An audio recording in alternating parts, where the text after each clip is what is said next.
తెలంగాణలో కొత్త డీజీపీ ఎవరనేది పెద్ద చర్చనీయాంశమైంది. అటు పోలీస్ విభాగంలోనూ ఇటు రాజకీయ విభాగాల్లో చర్చనీయాంశమైంది. ఇప్పటికే ఇప్పుడు వచ్చే సెప్టెంబర్లో ఎవరైతే జితేందర్ ఉన్నారో డీజీపీగా, సో వారి విరమణ అయిపోతుంది. డీసీపీగా 2 years ఉంటారు ఈ పోస్ట్లో.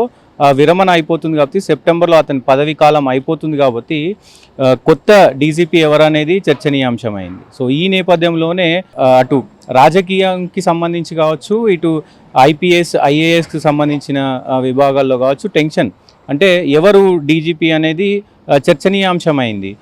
ఇటు రాజకీయంలో గత ఉమ్మడి ఆంధ్రప్రదేశ్లో కానీ ఇప్పుడు వచ్చిన తెలంగాణలో కూడా లేడీ డీజీపీ లేరు కాబట్టి సో దీన్ని ప్రతిష్టాత్మకంగా రేవంత్ రెడ్డి గారు చేస్తారనేది రాజకీయ వర్గాల్లో చర్చనీయాంశమైంది.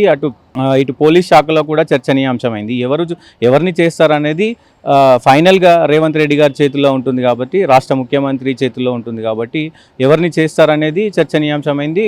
ముఖ్యంగా 5 పేర్లను సిఫారసు చేస్తారు. దీంట్లో యూపీఎస్సీ 3 సిఫారసు చేస్తుంది. మొత్తంగా 5 పేర్లు పంపిస్తారు. 5 పేర్లలో ముఖ్యంగా 3 యూపీఎస్సీ ఫైనల్ చేస్తుంది. వారిలో ఒకరు డీజీపీగా ఉండబోతున్నారు. ముఖ్యంగా తెలుగు రాష్ట్రంలో మన తెలంగాణలో లేడీ డీజీపీని పెట్టాలనేది అటు కాంగ్రెస్ భావిస్తున్నట్లు చర్చనీయాంశమైంది. అటు పోలీస్ శాఖలో కావచ్చు, ఇటు రాజకీయంలో చర్చ అయితే నడుస్తూ ఉంది. లేడీ డీజీపీ రాబోతున్నారు. ఎందుకంటే లేడీస్కి సంబంధించి అటు మహిళలకు సంబంధించి పెద్దపీట వేస్తాము అని చెప్పారు కాబట్టి లేడీ బాస్ను పెట్టాలి. గతంలో ఎప్పుడు కూడా ఆంధ్రప్రదేశ్ కానీ తెలంగాణలో ఈ 11 సంవత్సరాల్లో ఎప్పుడు కూడా లేడీ డీజీపీ లేరు కాబట్టి ఒక చరిత్రను సృష్టిస్తామని చెప్పేసి రేవంత్ రెడ్డి గారు ఈ నిర్ణయం తీసుకుంటారనేది రాజకీయ వర్గాల్లో చర్చనీయాంశమైంది. సో ముఖ్యంగా వీరిలో రవి గుప్తా ఉన్నారు, సివి ఆనంద్ ఉన్నారు, శివధర్ రెడ్డి ఉన్నారు. ముఖ్యంగా లేడీస్లో సౌమ్య మిశ్రా గారు ఉన్నారు, శిఖా గోయల్ గారు ఉన్నారు. ముఖ్యంగా ఈ 2 పేర్లు ముఖ్యంగా లేడీస్ మహిళల్లో ఈ 2 పేర్లు వినబడుతున్నాయి. సౌమ్య కావచ్చు, అటు శిఖా గోయల్ కావచ్చు, సౌమ్య మిశ్రా కావచ్చు, వీళ్ళిద్దరు పేర్లు వినబడతా ఉన్నాయి.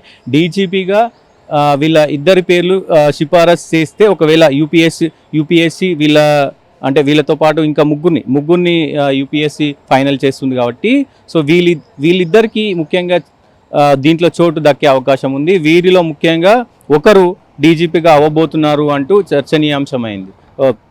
ఇప్పటికే ఈ సంవత్సరం 7 ఐపీఎస్లు విరమణ అవుతుంది, అంటే వాళ్ళ పదవీ కాలం అయిపోతుంది. 7 సర్వీస్ నుంచి కూడా తొలగిపోనున్నారు. దీంతోపాటు కొంతమంది ఐపీఎస్ అంటే సీనియర్ అధికారులు ఎక్స్టెన్షన్ ఇవ్వాలి, ఇంకో 2 years కూడా మాకు పదవీ కాలం పొడిగించాలంటూ కూడా సిఫారసు చేస్తూ ఉన్నారు. మరి చాలా అటు నార్కోటిక్ బ్యూరో కావచ్చు, పోలీస్ శాఖలో ఎవరైతే కీలకంగా ఉన్న 7 శాఖల నుంచి అధికారులు అయితే విరమణ పొందే అవకాశాలు కనబడుతూ ఉన్నాయి. మరి వాళ్ళకి ఎక్స్టెన్షన్ ఇస్తారా ఇవ్వరా అనేది వేచి చూడాల్సి ఉంది.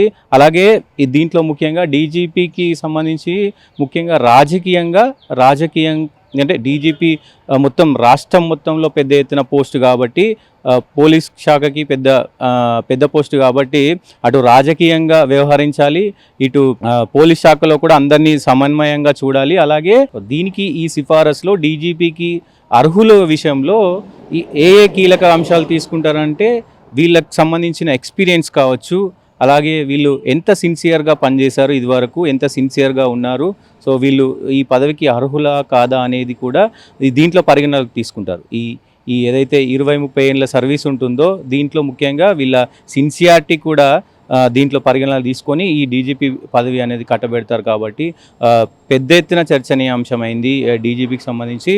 ఇటు ప్రభుత్వం కూడా ఆల్మోస్ట్ లేడీ డీజీపీనే నియామకం చేస్తున్నట్లు కూడా ప్రకటించారు. అంటే వాళ్ళ చర్చనీయాంశమైంది. మొత్తంగా తెలంగాణకు కొత్త డీజీపీ లేడీ బాస్ అవ్వబోతున్నారా అనేది ఒక క్వశ్చన్ మార్క్గా మిగిలిపోయింది. సో ఒకవేళ లేడీ బాస్ అవుతే గనక చరిత్ర సృష్టించింది కాంగ్రెస్ ప్రభుత్వం, రేవంత్ రెడ్డి ప్రభుత్వం.